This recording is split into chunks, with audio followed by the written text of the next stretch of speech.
ఏపీలో కులగణనపై 10 రోజుల పాటు అయితే చేసేందుకు కూడా రాష్ట్ర ప్రభుత్వం ఇప్పటికే శ్రీకారం చుట్టింది. అలాగే గ్రామ వాలంటీర్లు, అలాగే గ్రామ సచివాలయ పరిధిలో ఉన్నటువంటి అధికారుల చేత ఈ కులగణన ప్రక్రియ అయితే ప్రారంభమైంది. కానీ ఈ కులగణనపై 10 రోజుల పాటు జరిగే కులగణనపై పలు అనుమానాలు ఉన్నాయంటూ చెప్తున్న పరిస్థితి ప్రధానంగా ఉంది. అలాగే కాపు జేఏసీ నాయకులు, కాపు సద్భావన సంఘ నాయకులందరూ కూడా దీన్ని పూర్తిగా కులగణనపై వ్యతిరేకిస్తున్నటువంటి పరిస్థితి ప్రధానంగా ఉంది. ప్రస్తుతం కాపు సద్భావన సంఘం అధ్యక్షులు, అలాగే మనకి ప్రధానంగా కొంతమంది నాయకులు కూడా ఉన్నారు. ప్రధానంగా అడిగి తెలుసుకునే ప్రయత్నం చేద్దాం. సార్ చెప్పండి, ఇప్పుడు ఈ కులగణనపై మీకు ఎటువంటి అనుమానాలు ఉన్నాయి? ఇప్పుడు కులగణనకి ఇంటికి వచ్చిన వారు ఏమేమి మిమ్మల్ని క్వశ్చన్లు అడుగుతున్నారు?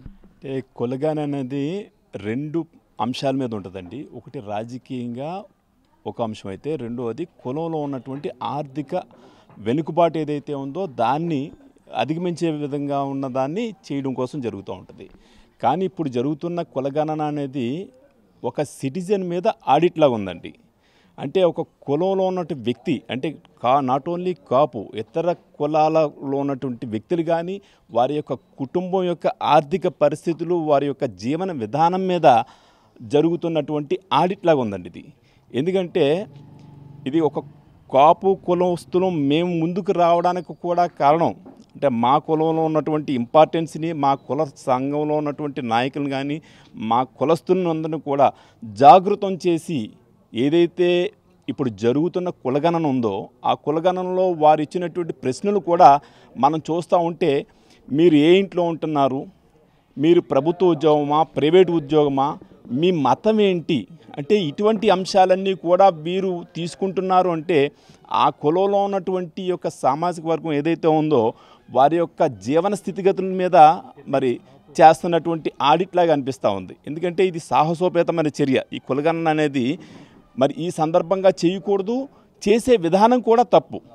ఈ చేసే విధానాన్ని ప్రశ్నించడానికే కాపు సద్భావన సంఘం అనేది ఈరోజు మాట్లాడడం జరిగిందండి. చేసే విధానం, ఎందుకంటే మన గతంలో చూసుకుంటే ఒక కుల ధృవీకరణ పత్రం మనం పొందాలంటే ఒక ఎంఆర్ఓ ఆఫీస్కి వెళ్ళి ఒక అప్లికేషన్ పెట్టి మా యొక్క కులం యొక్క స్టేటస్ ఇది, మేము ఈ కులంలో జన్మించాము, మా తాత ముత్తాత చరిత్ర ఇదని చెప్పి మనం రాసుకుంటేనే ఒక ఎంఆర్ఓ గారి దగ్గర నుంచి సర్టిఫికేట్ వచ్చేది.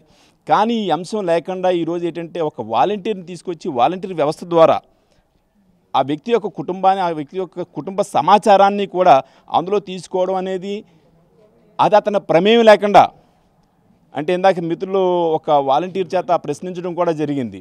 అంటే ఒక థంబ్ ఇంప్రెషన్ కానీ, ఒక ఓటీపీ విధానం కానీ, ఒక ఫేస్ ఐడిని కానీ పెట్టుకుని చేస్తూ ఉన్నారని చెప్పి మనం గత 15 రోజుల కింద కూడా చూసాం. తిరుపతి ఉప ఎన్నికల్లో భాగంగా ఒక ఐఏఎస్ ఆఫీసర్ని సస్పెండ్ చేసిన చరిత్ర మనం చూసాం. ఇటువంటి కులగణనలో జరిగే అవకతవకలకి ఎంతమంది ఉద్యోగులు బలవుతారు అనేది ఒక ఇబ్బందికరమైన ప్రశ్న. ఇటువంటి సంఘటనలన్నీ పునరావృతం కాకుండా మరి చైతన్యవంతులను చేయవలసిన బాధ్యత ఒక కుల సంఘంగా మా మీద ఉంది. కాబట్టి కులంలో ఉన్న ప్రతి వ్యక్తికి కూడా మీరు సమాచారం ఇచ్చేటప్పుడు సరిచూసుకునివ్వండి, 1-2 సార్లు. అలాగే వ్యతిరేకించండి. అంటే ఈ కులగణన అనేది కాల వ్యవధి నిర్ణయించారండి. 19వ తారీఖు నుంచి 28వ తారీఖు వరకు ఒక కాలగణన పెట్టారు. తర్వాత ఈ రీవెరిఫికేషన్ అని చెప్పి 28వ తారీఖు నుంచి 5వ తారీఖు వరకు పెట్టారు. ఈ సమయం కూడా సరిపోదు, చేసే విధానంలో లోపాలు ఉన్నాయి. కాబట్టి దీన్ని పోస్ట్పోన్ చేయండి, లేదంటే ఒక ఐఏఎస్ ఆఫీసర్ని నియమించి దాని ద్వారా చేయమని చెప్పి మేము డిమాండ్ చేస్తాం. కాపు జేఏసీ నాయకులు వాసిరెడ్డి వేసేస్తారు. సార్ చెప్పండి, కులగణనపై ఎటువంటి అనుమానాలు ఉన్నాయి? కాపులకే ఎందుకు అన్యాయం జరిగింది మీరు భావిస్తున్నారు? కులగణన అన్నదే 4 సంవత్సరాల 8 నెలలు ప్రభుత్వం జరిగింది. అర్ధరాత్రి కాడ చేయవలసిన అవసరం లేదు. చేయాలనుకుంటే వాళ్ళు ప్రభుత్వం వచ్చినప్పుడు చేయాలా? ఇప్పుడు అన్ని కులాలకు కూడా క్యాస్ట్ సర్టిఫికెట్లు, స్కూల్ సర్టిఫికెట్లు ఉన్నాయి. ఇప్పుడైతే కులగణన ఎవరికి అవసరం లేదు. ఫస్ట్ ఆఫ్ ఆల్ సరే, ప్రభుత్వం చేస్తుంది కనుక ప్రభుత్వాన్ని ఒక ఫార్మేట్ ద్వారా చేయాలా, ఓటీపీ ద్వారా కాకుండా. ఓటీపీలో చరిత్ర అంతా, ఈ కులానికి ఉన్న చరిత్ర అంతా, ఆ వ్యక్తికున్న చరిత్ర అంతా కూడా వాళ్ళు వాలంటీర్లు లాక్కుంటూ ఉన్నారు. వాలంటీర్లు చేయటం అనేది మేము తీవ్రంగా వ్యతిరేకిస్తూ ఉన్నాం. ఫార్మేట్ ఏంటంటే వాడి ఇంటికి వెళ్ళి ఒక వైట్ పేపర్ ఫార్మేట్ మీద తీసుకుని ఆ డీటెయిల్స్ రాసి ఒక కాపీ ఎవరికైతే కులగణన వ్యక్తిని తీసుకుంటారో వాళ్ళకి ఇచ్చి ఒక కాపీ దీనిలో పెట్టాలన్నది ఒకటి. రెండోదిగా బాగా తప్పు ఏంటంటే అఫీషియల్ ఆఫీసర్తో చేయించాలా. అఫీషియల్ ఆఫీసర్లు దొరకలేదంటే గవర్నమెంట్ ఆమోదం పొందిన ఆఫీసర్తో చేయించాలి. ఇది ఈ వాలంటీర్లు ఎవరండి? జగన్మోహన్ రెడ్డి వైసీపీ కార్యకర్తలు, అంతకు మించి ఇంకోటి కాదు. కొంతమంది ఉంటే ఉండొచ్చు, అందరికీ చేసేవాళ్ళు, నేను అందరినీ అంటలేదు. వీళ్ళు ప్రధానంగా వాళ్ళు వచ్చి పంపేయించుకుని అనేక చరిత్రలు మార్చేశారు ఈ రాష్ట్రాన్ని. అనేక ఆన్లైన్లు మార్చేశారు, అనేక లేని ఆన్లైన్లు పెట్టి ఫెన్షన్లు తీసేశారు. ఇటువంటివి జరుగుతున్నాయి కనుక మా కాపు తెలగ బలిజ కులాలనే ఈ కులగారునికి వ్యతిరేకంగా ఎవరు కూడా పంపేయొద్దని నేను పిలుపునిస్తాం జరుగుతుంది రాష్ట్ర వ్యాప్తంగా. రెండోది, ఈరోజు అర్ధరాత్రి కూడా అర్జెంటుగా టైం పెట్టి వారం 10 రోజులు టైం పెట్టి చేస్తున్నాడంటే కాపుల్ని డీగ్రేడ్ చేయడానికి. అంటే కాపులు ఈ పర్సెంటేజ్ లేరు, ఇంతే ఉన్నారో. మేము 24 నుంచి 23% ఉన్నామన్నది మా నమ్మకం. సుమారు 1 కోటి పైన ఉన్న కాపుల్ని మైనార్టీ కాస్ట్ కింద డీగ్రేడ్ చేద్దామని ఈరోజు వైసీపీ ప్రభుత్వం పనిచేస్తుందన్నదే మా నమ్మకం. మూడోది, ఏదైతే ఈరోజు పవన్ కళ్యాణ్ పార్టీ పెట్టారో, పవన్ కళ్యాణ్ గారి పార్టీని కాపులు ఎంతోమంది లేరని, లేకపోతే ఈ పంప ద్వారా కూడా ఓట్లు కూడా డిలీట్ చేయొచ్చు అని అనుమానం కూడా ఉంది మాకు. ఈ తంబ ఏదైతే వేస్తున్నారో ఏలుముద్ర, దీని ద్వారాగా కాపుల ఓట్లన్నీ కూడా డిలీట్ చేసి ఆ పవన్ కళ్యాణ్ గారికి ఓట్లు రానికూడదు అన్నది కూడా అనుమానం మాకు ఉంది కాపు సంఘం తరఫున. నాలుగోదిగా, సెంట్రల్ గవర్నమెంటు సెన్సస్ ఉంది. వాళ్ళు శాంపుల్ సర్వే చేసి ఒక విలేజ్నో ఒక వార్డునో ఒక మండలాన్నో తీసుకుని శాంపుల్ చేసిన తర్వాత అప్పుడు ఇది మొదలు పెట్టాలి. ఈ రాష్ట్రంలో రాజ్యాంగం ఉందో లేదో తెలీదు, సెంట్రల్ గవర్నమెంట్ ఉన్నదో లేదో తెలీదు. ఇదంతా రాజారెడ్డి రాజ్యాంగం ద్వారాగా పనులు చేసినట్టుగా ఈ కులగారిని కూడా చేస్తున్నాడని మేము తీవ్రంగా ఖండిస్తూ ఉన్నాం. ఎందుకోసం అంటే ఏది ప్రాసెస్ కాదు. మా శ్రీనివాస్ గారు చెప్పినట్టుగా మీరు చేసి ఒక 6 నెలల ముందో సంవత్సరం ముందో చేసి టైం ఇచ్చి ఇప్పుడు మీరు ఇంటికి ఓటీపీకి వచ్చాడండి, అతను ఈ 6 రోజుల్లో ఇంట్లో ఉండడండి అంటే కులంలోంచి పోయినట్టే. పిల్లలు ఎక్కడ ఉంటారండి, ముసలోళ్ళు ఉంటారండి, వాళ్ళకి ఓటీపీ పంపుతాడండి, వాళ్ళకి సెలవు లేదు, ఓటీపీ లేదు, వాళ్ళు ఏమని చెప్తారండి? ఇదండి మోసం. చెప్పమనండి. అందరూ ఈ రాష్ట్ర ప్రభుత్వం అధికారంలోకి వచ్చాక వలస కూలీల కింద పోయారు జనాలు. గ్రామీణ ప్రాంతాల్లో ఎవరు లేరు, తాళాలు వేస్తున్నాయి. మీరు కులగారిని ఎలా చేస్తారండి? 6 రోజులు టైం ఇచ్చి చేసేస్తారా? దీన్ని తీవ్రంగా ఖండిస్తా ఉన్నాం. కలెక్టర్ గారికి ఇమీడియట్గా ఉమ్మడి తూర్పుగోదావరి జిల్లాలోని రాష్ట్రంలోని కూడా ఈ కులగారిని ఆఫ్ చేయాలా, ఆఫ్ చేయకపోతే కోర్టుకు వెళ్ళి దీని మీద పోరాడతామని చెప్పి సందర్భంగా తెలియజేస్తూ, ఇది మోసం జరుగుతుంది, అన్ని కులాలకి జరుగుతుంది, అన్ని కులాలు అన్ని మతాలు కూడా ఈరోజు మెలకుగా ఉండమని మేము పిలుపునిస్తా ఉన్నాం కాపు సంఘం తరఫున. ఆంధ్ర కాపు సంఘం తరఫున మా జాతులు 4తో పాటు మిగతా వాళ్ళు కూడా మెలకుగా ఉండండి, వాళ్ళకి నచ్చిన వాళ్ళని తీసేస్తున్నారు, నచ్చిన వాళ్ళు ఉంచుకుంటున్నారని చెప్పి సందర్భంగా తెలియజేస్తున్నాం. అంటే బీసీల కోసమే, బీసీలు వెనకబడిన ఎవరైతే బ్యాక్వర్డ్ క్యాస్ట్ వాళ్ళ కోసమే కులగణన చేయడం జరుగుతుందని ఇటీవల మంత్రులు కూడా చెప్తున్న పరిస్థితి ప్రధానంగా చెప్పచ్చు. దాన్ని ఎలా చూడాలి? బీసీల కోసం చేస్తున్నప్పుడు మా కాపుల దగ్గర తీసుకోకూడదు కదా ఏలుముద్ర? మేము బీసీలో పెట్టలేదు కదా, పెట్టింది తీసేయాడు కదా జగన్మోహన్ రెడ్డి.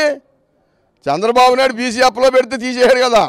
ఇంకా మాకు బీసీలు మాకు అది కూడా లేకుండా ఇదిగో మా సర్టిఫికెట్, మేము కాపుల కింద, మేము బీసీల కింద ఉన్నది 1961లో, ఇప్పుడు ఓసీల కింద ఉన్నాం. బీసీల కింద చదువుకుని ఓసీల కింద రిటైర్ అవుతున్నారు మా వాళ్ళు. ఇది కర్మ ఈ రాష్ట్రానికి. మొదటి నుంచి కూడా మేము చెప్తానన్నా, అది ఇంకో సమయంలో చెప్తాం. మేము బీసీల కోసమే చేస్తానంటే బీసీలనే చేయమనండి, మమ్మల్ని తీసుకోకూడదు కదా. మా దగ్గర తీసుకుని నిన్న కూడా మొన్న కూడా మా పెద్ద ఆయనకు కూడా ఓటీపీ చెప్పమన్నారు, ఈ ప్రకాష్ నాయుడు గారికి ఓటీపీ చెప్పమన్నారు. ఈ ఓటీపీలు కూడా పెట్టి ఓటీపీ పనేటి? కులగారిని చేయడానికి ఓటీపీకి సంబంధం ఏంటి? ఫేస్ తీసుకోవడం, ఏలుముద్ర తీసుకోవడం, ఇవన్నీ చాలా మోసం జరుగుతోంది. ఏదో దేశానికి రాష్ట్రాన్ని అమ్మేసేలా కనపడుతున్నాడు జగన్మోహన్ రెడ్డి. అంటే కార్యాచరణ ఏ విధంగా ఉంటుంది? ఓన్లీ ఇక్కడ వరకు పరిమితమా, కానీ రాష్ట్ర వ్యాప్తంగా ఉన్నటువంటి కాపులందరూ కూడా ముందుకు వచ్చే అవకాశం ఉందంటారా? తప్పకుండా రేపు రావులపాలెంలో రాష్ట్ర జేఏసీ మీటింగ్ పెడుతున్నాను. రావులపాలెం నుంచి అందరికీ పిలుపునిస్తాం.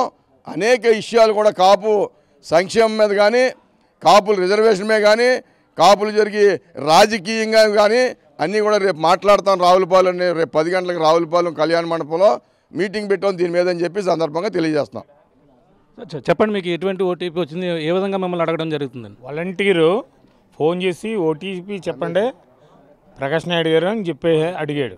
ఓటీపీ దేనికి ప్రతిసారికి ఓటీపీ అడుగుతున్నాం అంటే కులగణన అన్నాడు.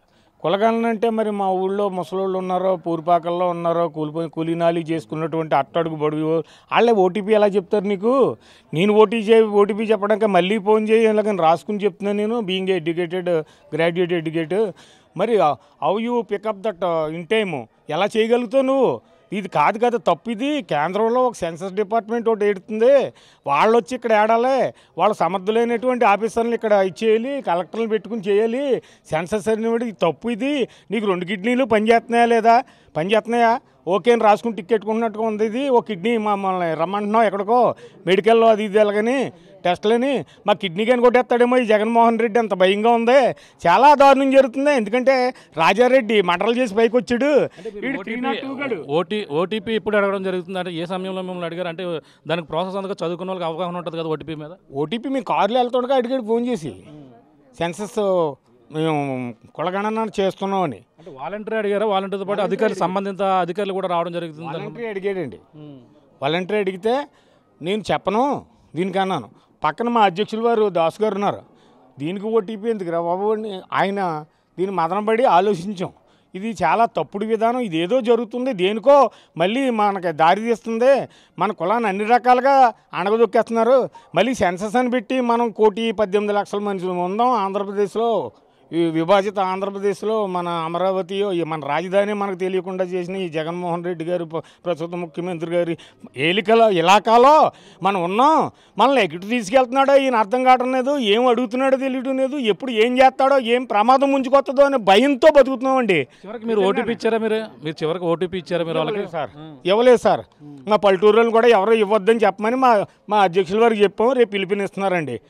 మా కులగణన అంటే మాది కులం ఎక్కువగా ఉన్నటువంటి కులం మాది ఆడు తగ్గించేసేసి వాడు డిగ్రేడ్ చేసి, మా అధ్యక్షులు వారు దాస్ గారు చెప్పినట్టుగా డిగ్రేడ్ చేసేసి తక్కువ చూపించేసి వాళ్ళు 6%, 5% ఉన్న వాళ్ళు 10% చేసుకుని వాళ్ళు ఇట్ట వచ్చినట్టు రాసుకుని వాళ్ళకి కావలసినటువంటి చేసుకోవడానికే వాళ్ళు చేస్తున్నటువంటి పన్నాగంగా నేను ఆంధ్ర కాపు సద్భావన ఉపాధ్యక్షుడిగా చెప్తున్నాను. ఇది చాలా తప్పుడు విధానం, తప్పుడు తడక.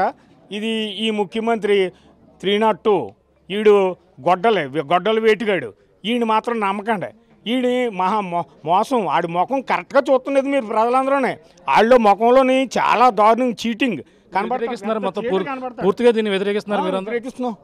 ఇది పరిస్థితి మొత్తం చూస్తున్నాం. కేంద్ర సెన్సస్ ద్వారా ఈ యొక్క కులగణన అనేది చేపట్టాలన్నారు. ఏదేమైనా ప్రధానంగా చూసుకుంటే ఇప్పుడు చేస్తున్నటువంటి 10 రోజుల పాటు జరిగే ఈ కులగణన అయితే పూర్తిగా వ్యతిరేకిస్తున్నట్టయితే కాపు నాయకులు అలాగే కాపు సద్భావ నాయకులు అయితే చెప్తున్న పరిస్థితి. అంతే ఈ కాపులను తక్కువ చేసి చూపించేందుకే ఈ కులగణన అనేది చేస్తున్నారని, అలాగే ఒక కుట్ర పూరితంగానే ఈ కులగణన జరుగుతుందంటున్నారు. అలాగే జనసేనని ఉన్నటువంటి పవన్ కళ్యాణ్ కూడా తక్కువ చూపించేందుకు ఓటర్లను అయితే మభ్యపెట్టి ఈ విధంగా రాష్ట్రంలో మొత్తం డైవర్టింగ్ పాలిటిక్స్ చేసే విధంగా కూడా అందరూ కూడా ముందుకెళ్తున్నారు. ఇప్పుడు చేస్తున్నటువంటి ఓటీపీ విధానం ద్వారా ఇప్పుడు ఉన్నటువంటి వాలంటీర్లు కూడా ఆ తప్పుడుగా పట్టే విధంగా ఉన్నారంటున్నారు. పలు అనుమానాలు ఇప్పుడు చేస్తున్న కులగణంపై పలు అనుమానాలు ఉన్నాయంటూ, అలాగే దీన్ని పూర్తిగా వ్యతిరేకిస్తున్నాం. రాష్ట్ర వ్యాప్తంగా దీన్ని ఉద్యమం చేపడతాం.